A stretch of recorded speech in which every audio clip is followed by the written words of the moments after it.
very good evening, everyone. Thank you so much for coming on time and welcome to the first panel discussion of the COVID-19 Academy. As you all know, the COVID-19 Academy is a joint capacity building initiative of the NDMA, the UNICEF, WHO India, HCL Foundation, and Sphere India for volunteers and outreach workers from across the country to ensure COVID-19 preparedness and response. Towards that end, we have a very special panel discussion planned for you today, which is called Science and Solidarity Must Guide Social Response to COVID-19. For this, we have three eminent panelists here to share their thoughts with us. Let me introduce them very briefly. Our first panelist is Professor Srinath Reddy. A Padma Bhushan awardee, Professor Reddy is the president of the Public Health Foundation of India, and he formerly headed the Department of Cardiology at AIIMS, or the All India Institute of Medical Sciences. He presently serves as an adjunct professor of epidemiology at the Harvard University of the USA. He's also an adjunct professor of the Rollins School of Public Health, Emory University, and an honorary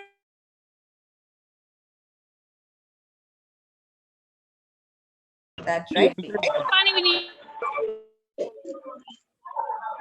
we're facing some technical issues. Can everybody hear me now? I hope so. I'm just going to keep going. Right, so Professor Reddy, he presently serves as an adjunct professor of epidemiology at the Harvard University of USA. And as I already said, he's an adjunct professor of the Rollins School of Public Health at the Emory University and an honorary professor of medicine at the University of Sydney. Professor Reddy holds advisory positions in several national and international bodies and recently published a book called Make Health in India, Reaching a Billion Plus. He is a member of the Government of India Technical Task Force for COVID-19. He's also an advisor to the governments of Odisha, the Punjab, and Andhra Pradesh on public health. Welcome, Professor Reddy. We are so glad to have you with us on our panel. Our second panelist today is Dr. Shivdutt Gupta from the IIHMR University. Now, Dr. Gupta is a leading public health professional with a distinguished academic and research career. He obtained his MD in preventive and social medicine from India and his PhD in epidemiology from the Johns Hopkins University in Baltimore, USA. He was conferred the Fellowship of Academy of Medical Science of India for his outstanding contribution in the field of public health. Dr. Gupta is adjunct professor at the Johns Hopkins University of the USA. He's also a visiting professor at the University of Chester in the UK. Dr. Gupta is a member of several research advisory committees of the Indian Council of Medical Research, or the ICMR, and he chairs the Project Review Committee of the Department of Health Research with the Ministry of Health and Family Welfare. He's also a member of the COVID-19 Expert Committee for the Government of Rajasthan. Welcome, Dr. Gupta, and thank you for being here with us. Let me introduce our last panelist for today, who is Dr. Girdhar R. Babu. He's also from the Public Health Foundation of India, and there he's a professor and head of life course epidemiology. He did his MBBS from the Kasturba Medical College in Manipal, and then went on to do his MPH and PhD from the UCLA, which is the University of California in Los Angeles. He has worked for 2 decades in public health research, practice, and academics. During his career with the WHO, he led the efforts in stopping polio transmission in the state of Karnataka. He initiated advocacy for measles surveillance in Karnataka, leading to the constitution of the multi-year plan for measles elimination in India. Dr. Babu has over 80 papers published in national and international high-impact journals. He's a member of epidemiology and surveillance research group constituted by the ICMR National Task Force for COVID-19. He is also on the Technical Analysis Committee of the Government of Karnataka to tackle COVID-19. Thank you, Dr. Babu, for also joining us, completing our incredible panel. But before I finish, let me also now quickly introduce our two moderators for today's session before I hand over the floor to them. Our first moderator today is Dr. Vivek Virendra Singh from the UNICEF. Dr. Vivek has 20 years of global experience working with public health departments, academia, the WHO for polio eradication, and with the UNICEF. He has worked in public health emergencies and in strengthening early warning and response systems globally. Dr. Vivek is the editor of a book called Transforming Public Health Surveillance, and he co-teaches a course on the same topic as an adjunct faculty at Emory University. Welcome, Dr. Vivek. And lastly, our second moderator for today is Dr. Ritu Singh Chauhan from WHO India. Dr. Ritu is an international health expert with 15 years of experience in WHO, working in policy, strategy and planning, program evaluation, capacity building, strategic risk communication for preparedness and response to outbreaks and public health emergencies. Some of which she has personally worked for are the pandemic influenza A-H1N1 in 2009, the Ebola virus disease in West Africa. She worked with the UN post-disaster assessments following the Kerala floods and Cyclone Fani, Nipah, and she's presently supporting the COVID-19 response in India. Thank you, Dr. Ritu, for also being here. With that, I conclude all the introductions. And let me now quickly ask Dr. Vivek to begin the panel discussion. Thank you, Dr. Vivek, and over to you.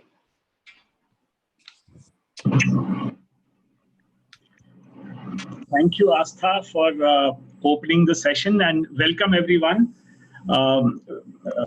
Good evening, everyone. And, I'm delighted not just for this panel, but also I must add that my forte into public health and understanding the public health as I do today, also attributed to Professor K. Srinath Reddy, sir. I had joined the Public Health Foundation of India with him in 2006.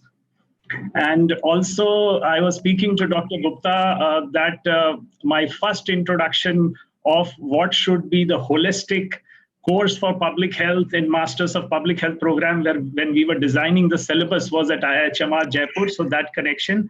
And Giri, of course, has been a very close friend and a colleague. But I also see some eminent faces in the audience, and also some people who I'm pretty sure must be on the front lines, risking themselves and still trying to make that everybody's safe. So I will not be doing justice if I do not acknowledge the fact that NDMA, the National Disaster Management Authority, at the beginning of the response to COVID, realized that a whole of society approach is required for responding to a pandemic. And that is why the formation of this academy with sphere network of civil society organizations, which includes academia and also institutions and agencies, including the UN agencies across the country. So before we go into the panel, I would request that, our colleague who was managing this today, she's felt unwell, but doing fine. So if we can make sure that we are all mute when not speaking, and at least show faces if there is a Q&A session, put the camera on. Otherwise, even if we are not, that should be fine. So before I begin my first question to the eminent panelists, the reason we thought that we should have a topic where we speak about science and solidarity should be what should be the driving force for the civil society response to COVID-19. And why it is important, because we all understand that the unprecedented situation the world is in with this pandemic, where there are a lot of unknowns, never has been the fear of making sure that we are safe, our loved ones are safe, been so felt so importantly. And within this context, what is also important for us to understand is that while there is science still emerging for this unknown disease, where there is fear because of it, the ability to simplify science for the society and making sure that civil society works towards a solidarity approach, a whole of society approach, is equally important for us to be able to succeed in our response to COVID. So with this, we will try and see that in next 1 hour of deliberation, how we can make sure that as civil society we understand the value of simplifying science for an effective response, and also civil society members ensuring that there is social cohesion and solidarity. So with this, let me pose my first question to Professor Reddy, sir. Sir, what do you, what do you think that being in a pandemic, last pandemic of this proportion we heard 100 years ago, the swine flu, the great influenza pandemic 1918. So what does being in a pandemic mean for the society, and why the whole of society approach is so important? Over to you, sir. Thank you, Vivek. Let me start with one of the words that is displayed behind you. It says every child. I would say every person. Therefore, pandemic means every country is at risk, every person is at risk. Therefore, there is a need for collective action to safeguard our collective common good, which is health and development. So I think the word pandemic actually brings forth fear, but it also should bring forth social solidarity and unify all of the human community in a collective, cohesive response, as you very rightly stated at the beginning.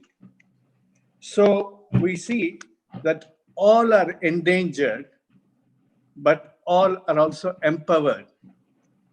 We are the ones who are at risk, but we are also the ones putting our families, our neighbors, and even strangers walking around us or the co-workers at risk if we are carrying an infection and transmitting it to others carelessly. But we are also empowered to protect everybody else, not only ourselves, by taking the right kind of steps, which means at the moment, social distancing, personal protection through hand hygiene, as well as wearing masks, so that we do not become agents of transmission to others, and we do not become careless recipients of the virus from others as well. Therefore, we actually are now bound together in a common collective response. And we owe it to others in our family, especially the elders who are more vulnerable, to our neighbors, to our friends, co-workers, and as I said, even the strangers, so that this binds us in common humanity to provide a collective response. We have to provide a response to a global threat through a global trust of this kind of a response. But I would also say that it is very important for us to nurture hope, which is the second word behind you. And it is in science and solidarity that we find that hope. And that is the message that this pandemic is giving us. Thank you very much. I mean, I'm very happy to, I did not notice the word written here, but certainly that science and solidarity is what is going to give us hope, and not just caring for ourselves, but caring for everybody around us is a very important message. Now, my next question to Dr. Gupta, sir. Sir, we all have been, the panelists have been involved with many state agencies, and we see you actively involved in the state of Rajasthan also. So how has the science, we saw initially that district called Bhilwara was being highlighted for some of very effective response, and how, although, this flattening the curve phrase has been going on a lot, but we heard that Bhilwara and a few other states initially, districts in Rajasthan were doing quite well. So how has science informed the state actions? If you can highlight a few points for us to understand that how the states are responding using the emerging science for action.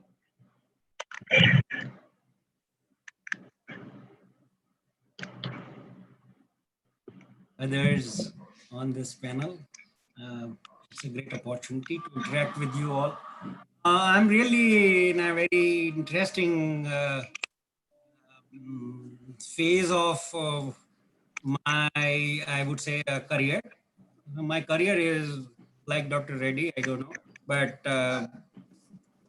but it's a great opportunity that I could help the government of Rajasthan in containing the pandemic or this outbreak in Rajasthan. And Rajasthan was doing quite well in keeping the numbers of cases very low. But all of a sudden, one of the district, Bhilwara, is a textile town of Rajasthan, shot up on India map, and one day, Bhilwara contributed almost half the cases of India. So it was a big hot spot all of a sudden. But the moment we learned, and from where this infection came, in fact, one of the private hospital doctor was treating some patients, and they had infection. Nobody could recognize that. And both husband and wife doctors got infected, and they did not realize, and they continued to attend to patients, and in next 2-3 days they attended over 800 patients in the hospital. So once it was found and the doctor reported illness, then the whole, say, we all got worried, and the warning signals and panic signals were sent around. So what immediately we did was, it was very interesting. So what we are talking about, science and solidarity and social response. We all know what public health measures are necessary, the science part of it, that diagnosis and isolation of the cases, and then tracking the contacts, treating the patients, and then supported by surveillance. So all that is part of science. But what worked in Bhilwara, the immense response from the community to deal with it, while administration swung into action very fast, sealed all the boundaries of the district, and they ventured into tracing all contacts of the doctors. Those two doctors who had examined people and tracked about 800 people whom doctor had attended and quarantined them. It was a big initiative. And then, next day we put up curfew over whole Bhilwara district. So the movements were restricted, no transport, no movement of the population. And then it was a big challenge because it was contributing half the cases in the state all of a sudden. So, there were 300 teams that went around in all the townships of Bhilwara district, all villages, and contacted every family in the district and screened them for fever and cough. And those who were found to have, they were tested for COVID using RT-PCR. And this is how this whole thing started. The district administration moved in very fast. The community came forward. And there are a lot of labor in that particular city. So isolating them or putting them into quarantine was very important. So it was more of what Dr. Reddy said, collective action. Both of the government, those who are responsible like medical community or health workforce, and then the community came into action, and they volunteered to ensure social distancing, promote hand washing, use of mask, and informing about the cases, suspected cases in the community. Once this message was through that Bhilwara is in the grip of this dreaded disease, and people are likely to be affected with it, then the society came in and this voluntary work started over there. And finally, every case was tracked. They were diagnosed, isolated in the hospital, treated, and then tracking of all the contacts, doing testing, all the contacts, putting them into quarantine, all that measures helped a great deal. And the social distancing, the problem with the social response is that I'm also working in another hotspot of Jaipur, that is Ramganj area, which is contributing almost 40% of the total cases of Rajasthan. Now, again, the problem only comes when people do not confine themselves in the home and come on the streets, and all that happens. Now, this is where the society has to come in. NGOs played a great role in Bhilwara and in the Ramganj area. I think, In home is very, very important, and that is where the society's role comes in. sir, I think you made some very valid points. So let me pick on the last point that you made, that people coming onto the streets and not abiding, some of those people can jeopardize otherwise such a good response.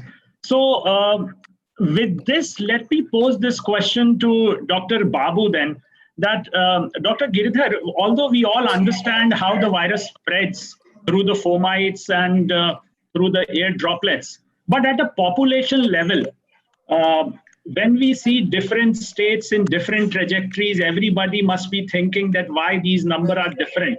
So how does the virus spread, and who are the people? So picking up from what Dr. Gupta said, who are the people who are at greater risk, who are at lesser risk, which states and where, and what are the precautions one should be taking in making sure that the disease doesn't spread? Over to you, Dr. Babu. Hi, Vivek, and hello, everyone. As Srinath sir very well explained in the beginning, everyone is at the risk of getting this disease. So therefore, in terms of the signs and how it spreads, if you see, as you said, through fomites, which are small droplets, but they do not really travel far. These are relatively heavy. Therefore, a distance of 1 meter is advised, because if anybody is within this 1 meter of distance, there is a risk that they can breathe these droplets in, and that's how it gets into the body and then gets into the respiratory system. There's also evidence that this can stay on surfaces such as tables, doorknobs, handrails.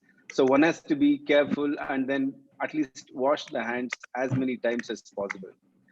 So who is more affected? Based on the data, everybody can get affected. That's the most important point. So it's not like the young people are relatively immune. We have seen even death among the young people also. But however, the severity of the disease is higher in the elderly and those who have coexisting diseases. So therefore, they are at a higher risk of severity, although everybody can get infected. What precautions one should take? I would call this as a common sense approach. If we are able to wash hands as many times as possible, we don't have to be obsessively compulsive about it, at least 4 to 5 times. That should suffice. And whenever we are going out, if you are wearing mask, that's also very good. And when you maintain physical distancing, I prefer the phrase physical distancing over social distancing, because even the title of the talk is in terms of solidarity, where it requires a lot of social cohesion. So we should not be doing social distancing, but physical distancing, where at least 1 meter of distance from one person to another is maintained. This is difficult in places where it is overcrowded. Therefore, use of mask is definitely going to help as another additional layer of preventing the infection. So there are precautions that one can take at home. Wash hands as many as possible. Avoid anything that has to do with men, which is mouth, eyes, and nose. Any secretions coming out of there. Make sure that you wash hands as many as times as possible if you touch any of this. And when you go out, use masks and maintain minimum 1 meter distance from everyone. This is how we can prevent. Thank you, Dr. Giridhar. I like the phrase, the acronym MEN. And you are touching your face. So, but anyway, so I would like to pick up 2 points from what Dr. Giridhar said when we have to talk about solidarity. That anyone can get this disease, but it's very simple to make ourselves safe from the disease. And at the same time, it's not a disease which is going to kill people, and most of the people have mild disease. So this is the message for solidarity, that regardless of your caste, color, creed, region, religion, whether you are a migrant, laborer, or you are a owner of a factory or a farm, where people were asking questions in a previous session that many people are afraid in this harvesting season with the hiring of laborers. So anybody can get affected, but everybody can be safe by just simple precautions. Very important message. So with this, now I hand over to my colleague Ritu for taking it forward from here.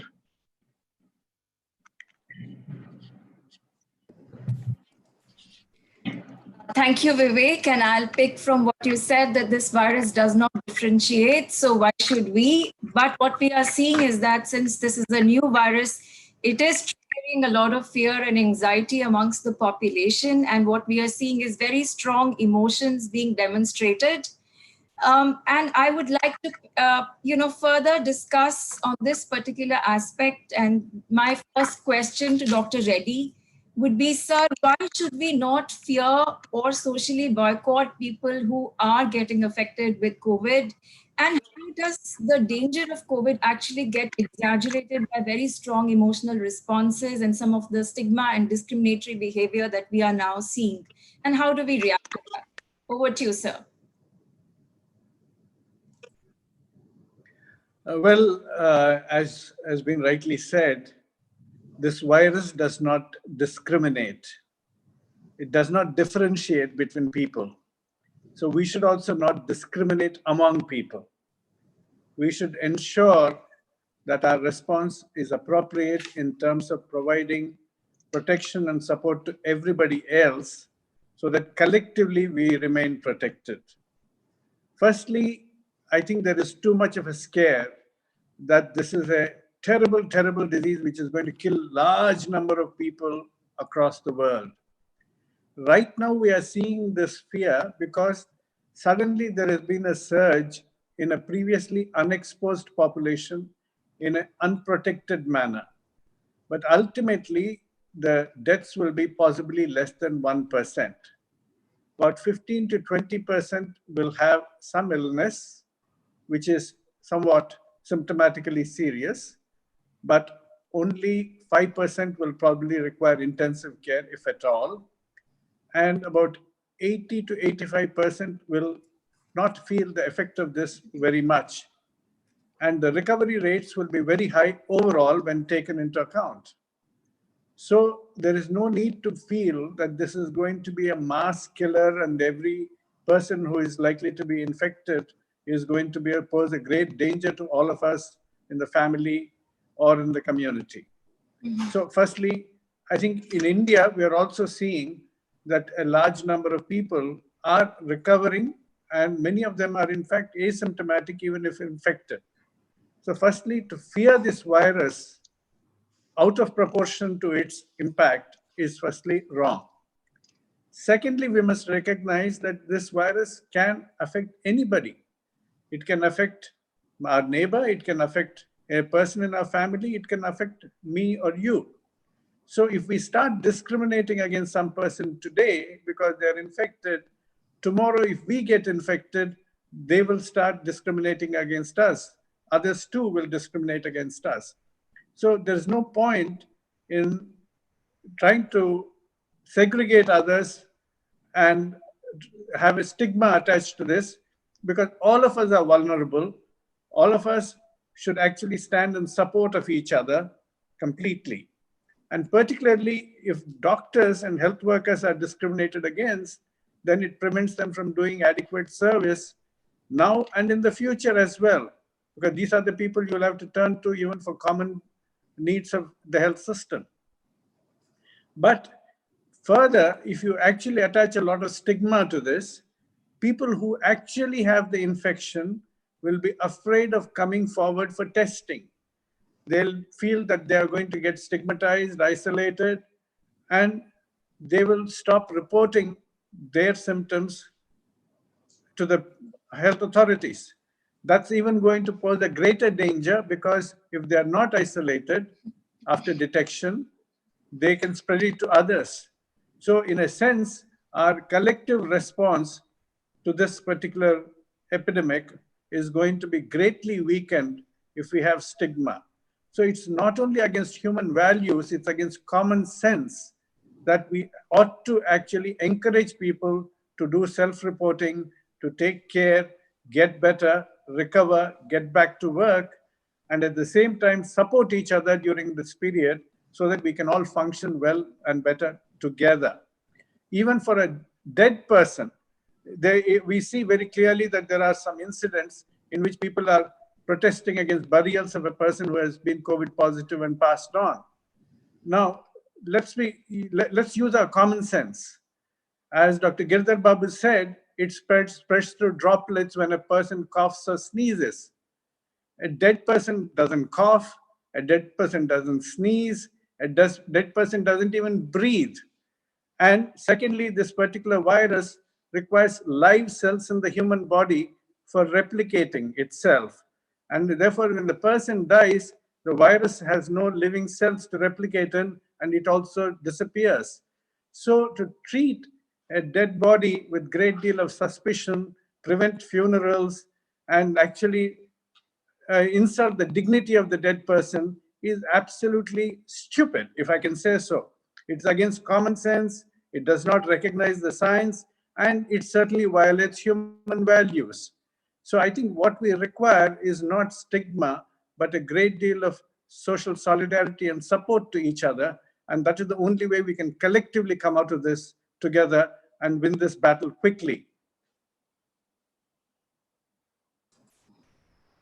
Thank you, sir. And clearly, with only science and solidarity, we can take this agenda forward.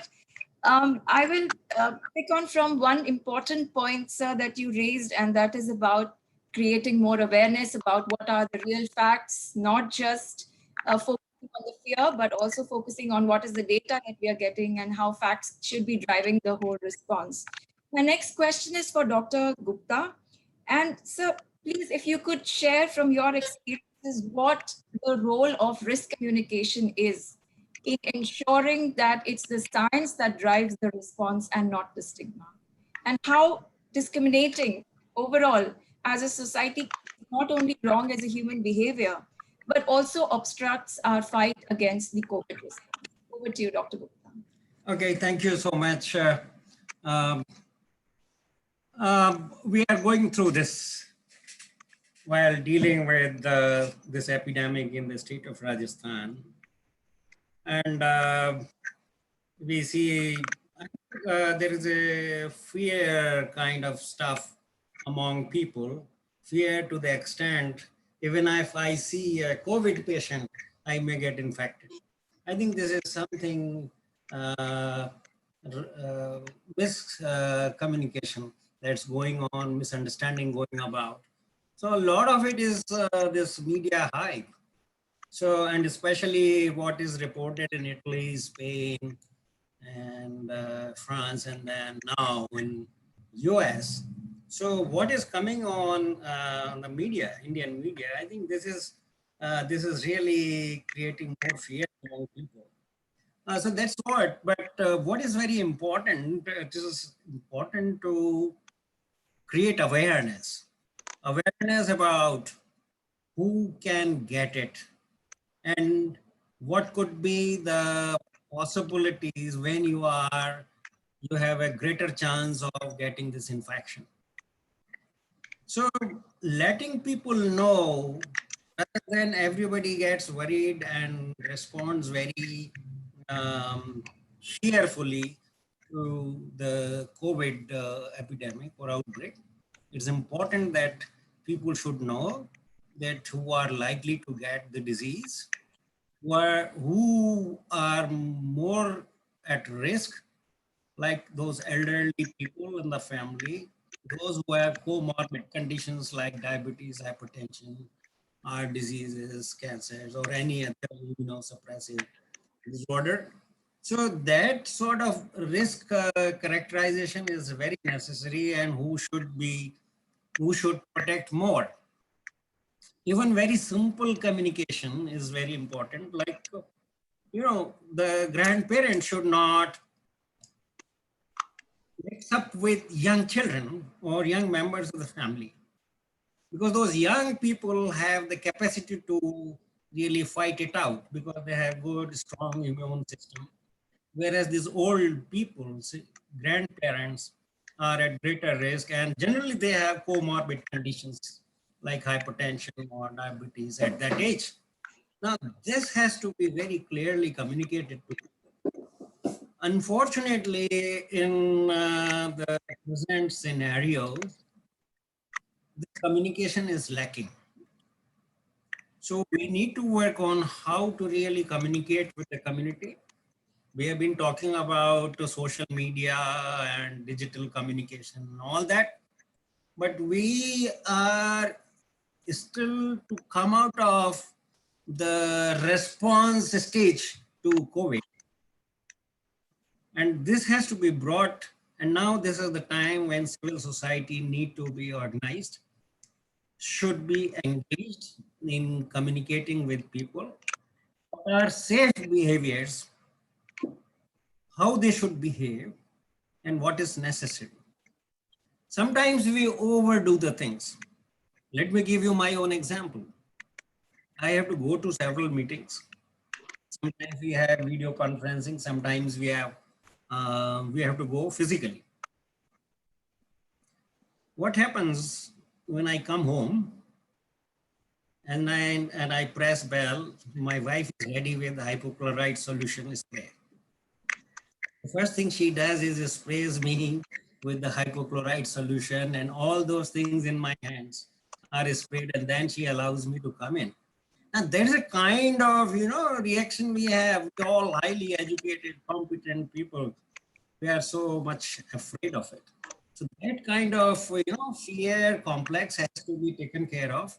And this is where traditionally NGOs and civil society organizations have played very important role. It's like HIV, if you recall.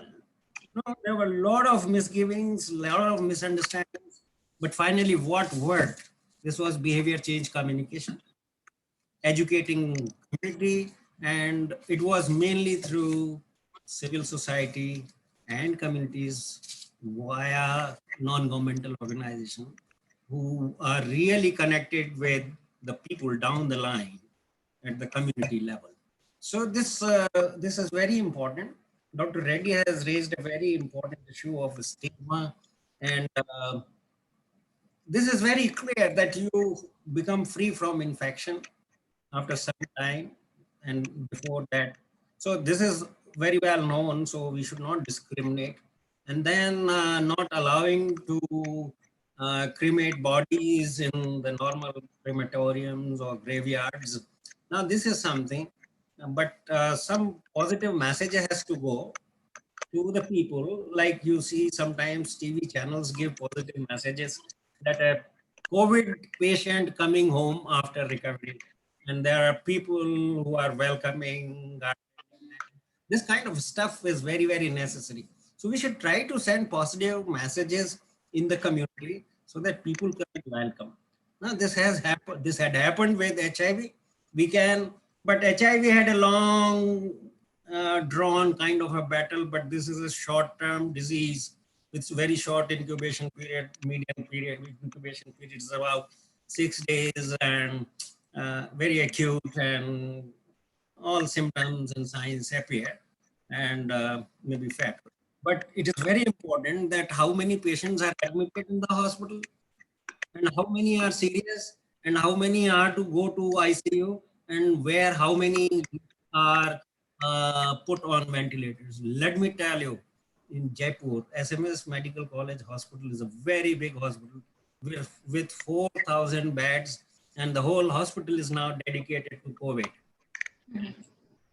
And ICU has over now 500 beds just as a preparedness, hospital preparedness to deal with this COVID epidemic.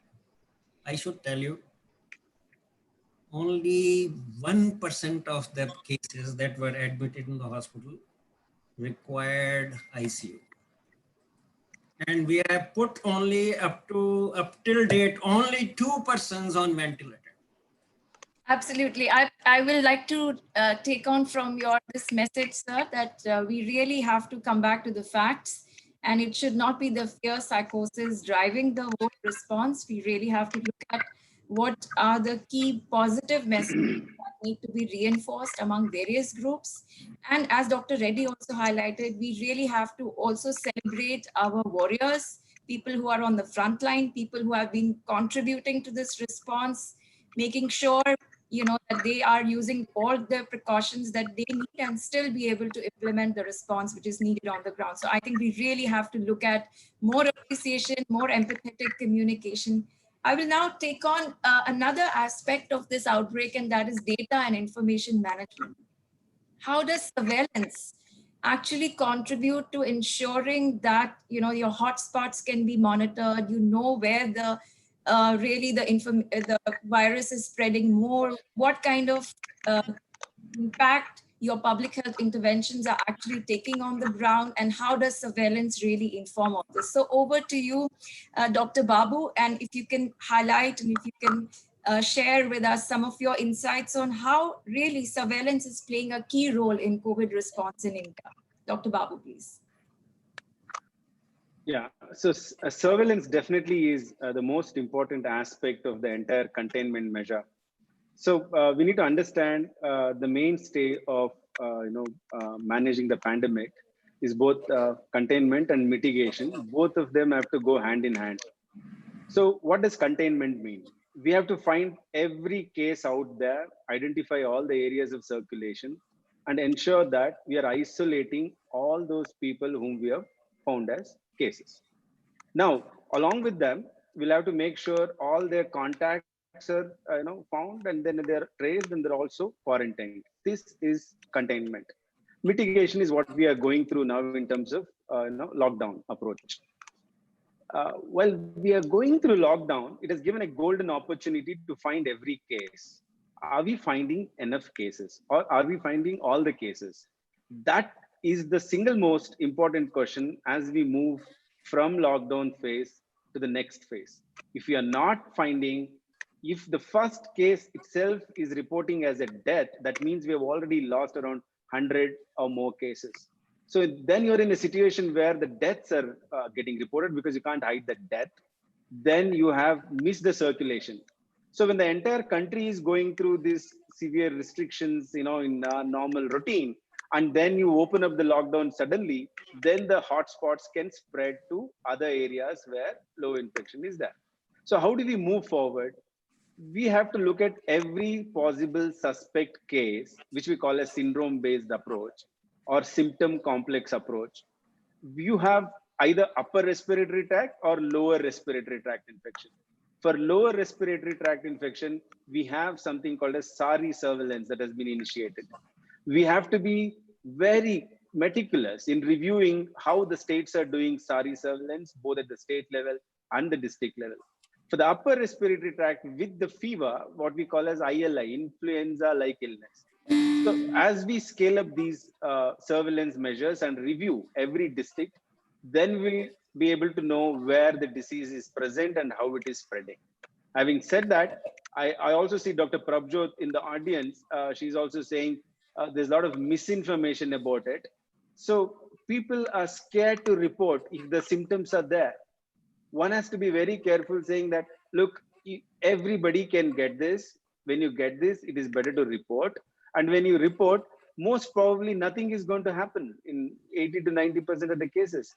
We are only here to help you only if you get any severity. That kind of empowering, assuring message has to go to everybody out there. I'm not sure, as Srinath sir told in the very beginning, there's a lot of fear being communicated. And even if you look at any kinds of media, especially regional channels, the depiction is everybody is going to die and there's going to be a really big problem. That's not the message one should, and this is the same message probably even in terms of the surveillance systems. If you report, then you're in trouble. From that, we need to move on, saying that if you report, then you are able to contain, you're able to be protected.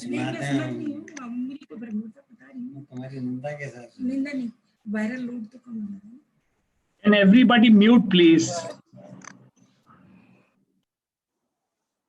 Yeah, that's about my response, Dr. Chavan. Yeah, unless you have additional questions on that.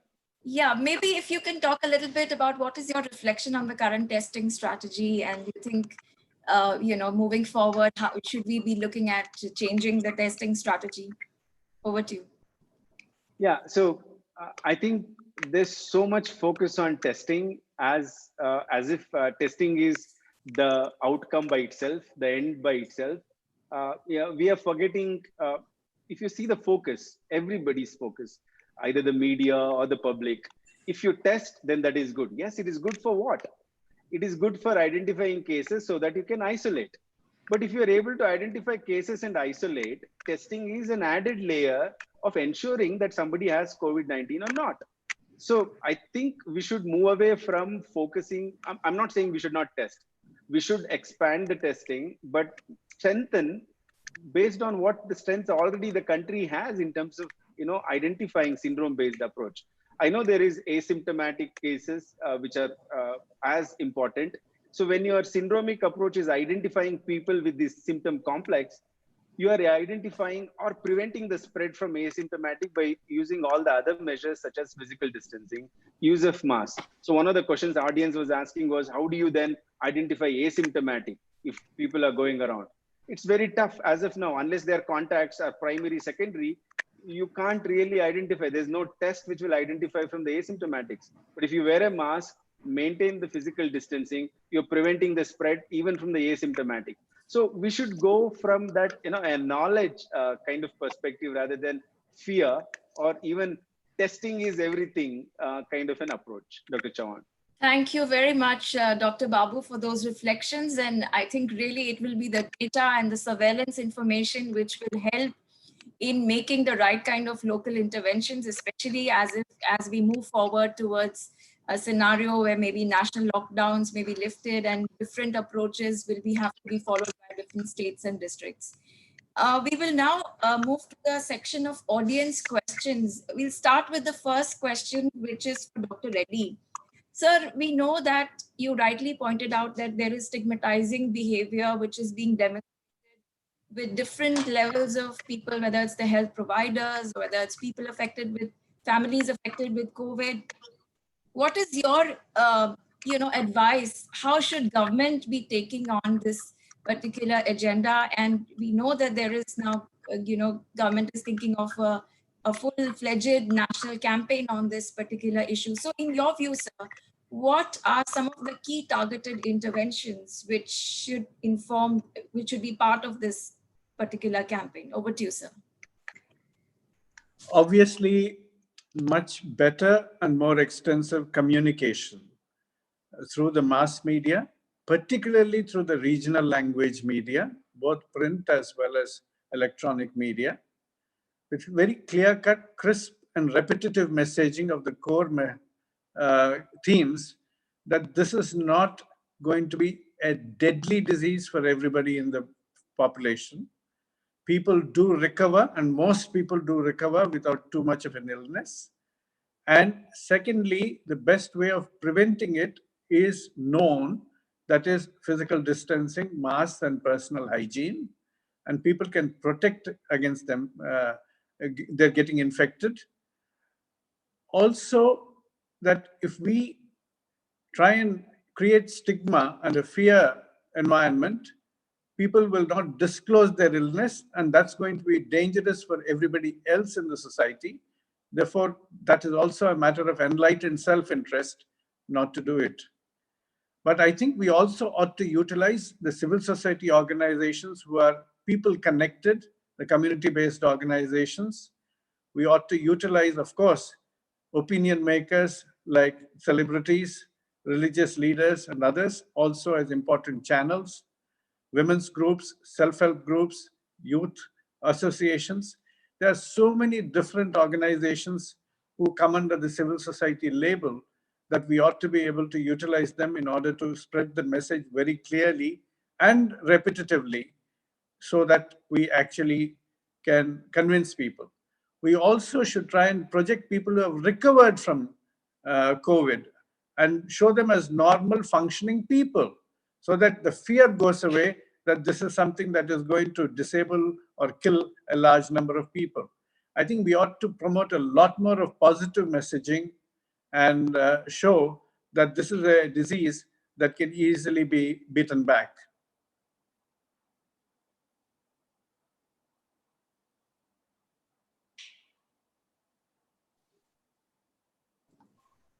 Sir, with your experience of working at state and district levels, how do you think should be the role of civil society, and how can we galvanize them in taking forward some of this positive messaging, including, how we can enroll and we can work with civil society more effectively in delivering these right kind of messages down to the last mile? Thank you. Over to you, sir. So your question is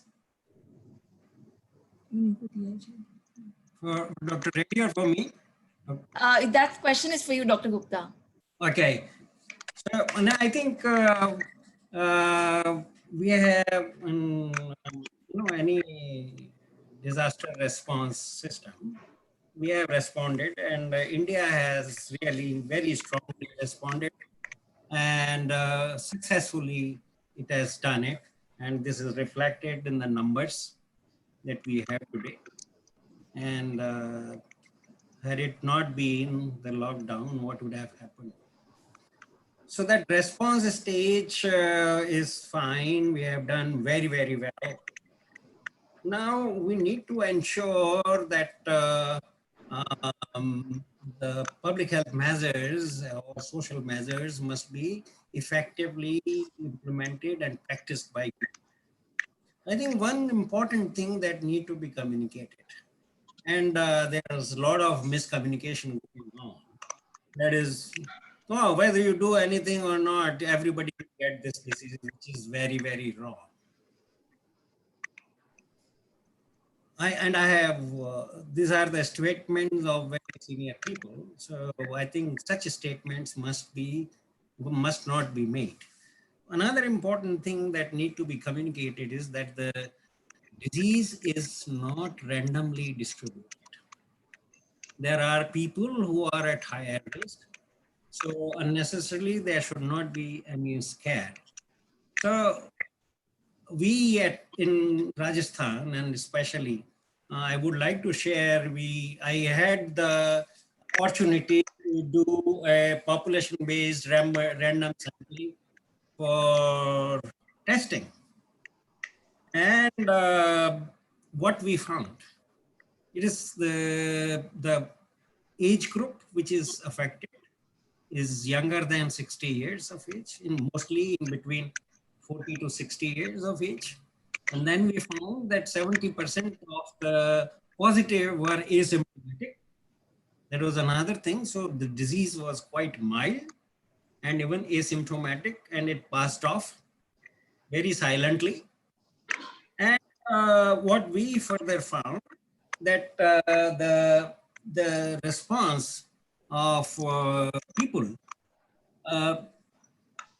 was not very great in kind of subjecting themselves for testing. So what is the role of the civil society and the communities? I worked in this hotspot of Ramganj area, where 1/3 of the cases of the entire state reported. Very simple thing we did, we do that in epidemiology, is spot mapping and finding out the hot spots within the area. And then starting isolation and containment in that area, restricting movements and sealing the area. But all that you can do only with the support of the community and the local leaders. So what we could garner was support of the local political leadership, religious leadership, and civil society organizations and NGOs. And then keeping them in home was very difficult. So we took help of these people, local leaders, to make people understand this is for just a small period of time that you have to bear with us. And you know what we did in this Ramganj area? Quarantine is a very difficult thing because this is very thickly populated area. And putting them into quarantine in some school building or some dormitory, it was not very much like. So what government of Rajasthan did, they got the hotels into it and made those rooms available, hotel rooms available to people in that Ramganj area, which is very poor area. And they moved to hotel in single room. So they enjoyed their stay and passed off the quarantine time and came back home very happily and healthily. So the message at the end of this is that unless you engage community, you may be scientifically very strong, but unless the messages go down, those interventions are accepted and implemented properly, and then you can see the effect of that change that will occur only when these interventions reach people and people accept those interventions. Thank you very much, sir, for those great reflections on engagement with civil society. I'll move on to my next question for Dr. Babu. Dr. Babu, we are seeing that the situation is slightly more challenging when it comes to urban slums. So in your view, what kind of additional targeted surveillance strategies would be needed? What kind of additional public health measures are needed for ensuring that the COVID response can be delivered in difficult settings where social distancing might be an issue and hygiene might be an issue? Over to you. Yeah, so even before we could move to the most challenging areas, the first thing I reiterate whatever all the speakers have been saying so far. We need to first stop the misinformation, because that's very critical for containment in any zone. Coming to the urban slums, we have looked at several urban slums in the country.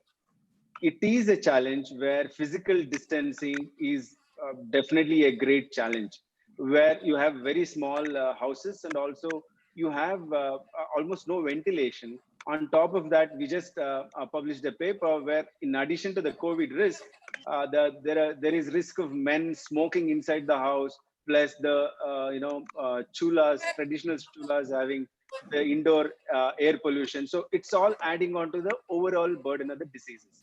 So to change the way it is in the urban slums, the first and foremost is to ensure that the community leaders locally are involved and a clear information is shared among all the people, saying that we should follow as much as physical distancing is possible, number one.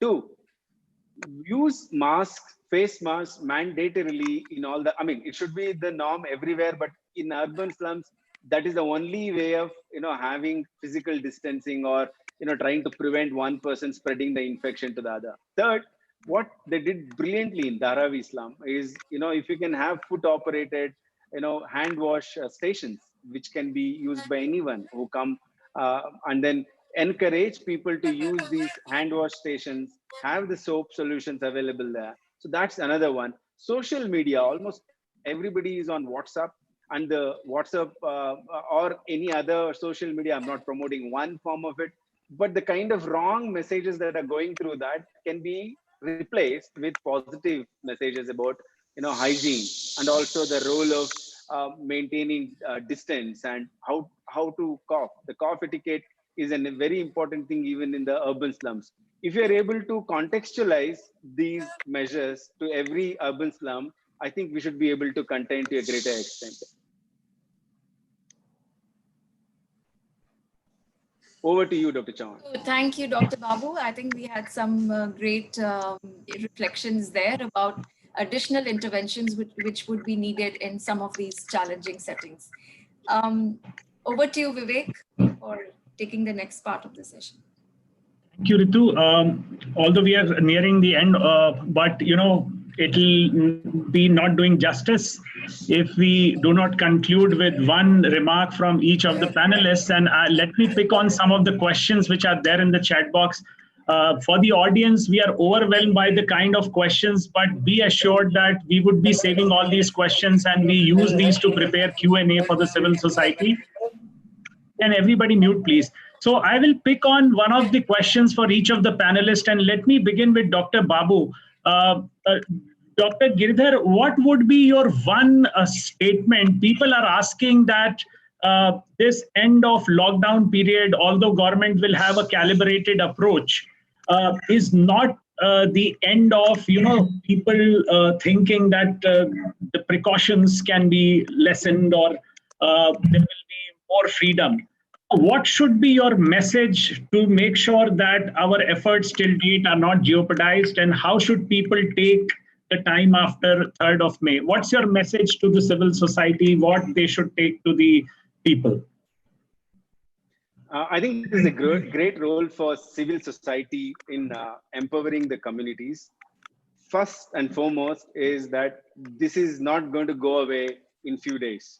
Come May 3rd, and then you wish it disappears. It's not going to happen. Nor like some models suggest on May 20th, it will disappear. I think all of these again comes from the kind of rumors or wishful thinking one would want to have, that this is only going to stay for maybe a month of May and then it will disappear. So the first message is this is going to stay with us at least for a year. So therefore, whatever we are doing now, what we call as the new normal in terms of physical distancing, hand washing practices, cough etiquettes, physical distancing, both in urban slums or workplaces or home, wherever possible. Let's make it part of our daily lives. Let's wash our hands as many times as possible, number one. Number two, let's stop all these misinformation campaigns. Again, I'm saying things like lower, there is lower virulence in India. Strains are, very weak in India. All this comes from this kind of misinformation. Do not listen to this. Do not, give attention to this. If you doubt, go back to the ministry's website or anywhere and then find what the fact is. If these two things are followed over the next year, I think we should be able to contain well. Thanks, Vivek. Thank you, Dr. Babu. My next request is to Dr. Gupta for his concluding remarks. Sir, one question which is very apt for you is people are asking what should governments do in terms of the communication. We see the media spokespersons from the government, the state government, union government. What should governments do to galvanize whole of society approach? So what should governments do? Your advice. Over to you, sir.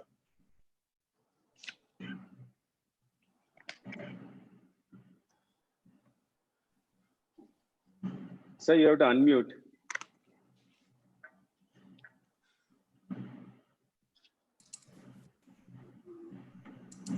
So the response stage. So India responded very strongly and very effectively to COVID. But what is now, we have to prepare ourselves for this long drawn battle. We must realize this, that government alone cannot do everything. And as Dr. Girdhar has said, that it's a long drawn battle and will continue for several months. There are so many models that are coming in, but let us believe that this is going to be there for a longer time, maybe a month or so or whatever. But now the time to engage in communicating with the community and people to adopt lifestyle. Whenever this lockdown is over, we need to continue our self-lockdown activities like social distancing or physical distancing, proper hand washing, frequent hand washing, and use of masks. This has to be done by people, and this can be done also by the civil society and NGOs, which will be very keen to do that. So this is, maybe the lockdown is over, yet all those measures need to continue for at least another 3 months if we want to see this epidemic um, uh, is Thank you, sir. So I think this is a very important message that the states should instill this confidence in civil society that we need a whole of society approach and governments can't handle this alone because everyone's involvement is so important. Now, the final word to Professor Reddy, sir. Sir, we have heard all the panelists and the questions which are coming from the audience. So, what should be the vision for the civil society that how to turn this into an opportunity? Although we all know that this is a pandemic where the whole society is affected, but how should the society turn this into an opportunity? And what is your message that what should be the vision of the civil society for ensuring that there is social cohesion and something positive also comes out of this situation for us? Over to you, sir. Well, the opportunity arises from the value that we demonstrate, particularly at this point in time. And that comes from three potential contributions: services, connections, and values. We ought to be able to provide a lot of services through people-partnered public health, whether it is contact tracing or partnering in trying to find out how people in isolation at home are doing, providing the requisite services over there, health education, all of these is important component. But there are also non-health services, making sure that people who are otherwise unemployed at this point in time are able to get food and other services. There are a number of other social services also which we must facilitate. Education for children who are missing out on education. There are so many things that civil society can do by way of services. Then connections. There are multiple agencies involved in providing the kind of response administratively, but quite often they do not function with great coordination. Civil society can be the great connector between official agencies and the people, and also between different civil society organizations who are also working in the field. So that connectivity is going to be the second function. Third is values, the value of social solidarity that we have been emphasizing, that we need to be there for each other, that this is a collective threat, therefore there has to be a collective response. And then we have to rise above our own selfishness and fears in order to help everybody. And that is a very important value that needs to be demonstrated. Ultimately, it is the civil society that makes us a civilized society. We have to be the connector, we have to be the amplifier, we have to be the force multiplier in society. And by proving our value now, we can actually ensure that we get a more responsible and respectful place in future planning and development processes. If we show today what our great value to the country is in providing a good and effective response collectively on the social solidarity platform, then tomorrow we'll have every right to ask the government that the civil society must be consulted, the civil society must be co-opted and constructively engaged in a variety of developmental efforts. So we would have won our rightful place in the planning and development process. So right now, we are doing our work with our hands focused on what is needed for the moment, but with our eyes also on the future as to what role we can rightfully play. Thank you so much, sir. I mean, these are encouraging words also, I must say, for the civil society. And with this, we thank all the panelists, Dr. Professor K. Srinath Reddy, sir, Dr. S.D. Gupta, sir, and Dr. Girdhar Babu, my co-host, Dr. Ritu Chauhan, and the whole team which is behind the scenes at this academy, and all the participants who have joined at this hour. So we will take this message that we should continue simplifying science for people who need to understand, to keep themselves and the others safe. We need to continue simplifying science also for the reason that social cohesion is important. And initially, the word social distancing did not mean lack of social cohesion. It should be physical distance and socially connected. And it is only with the whole of society approach that we will come out not just from the situation, but as rightly said, that we have an opportunity here to have greater rights for engagement of civil society in ensuring health for all. So with these words, we conclude the session for today and hoping that everybody stays safe, keeps safe.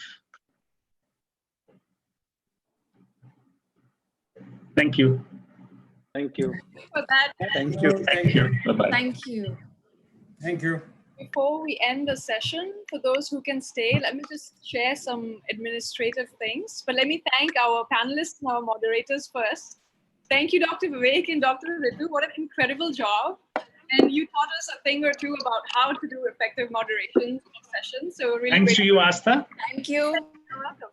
But And it's been an absolute privilege to have such a distinguished group of panelists. It's been an absolute pleasure to interact and have this dialogue this evening. Thank you very much.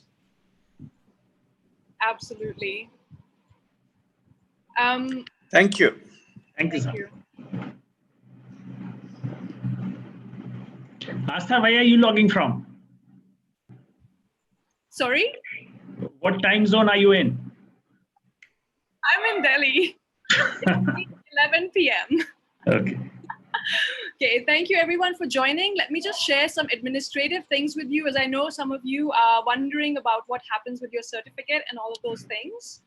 So worry not, your certificates will be ready. Give us 24 hours and then visit this website, Sphere India COVID-19 Academy.org, and you will be able to download your certificate once you scroll down and find the name of today's session.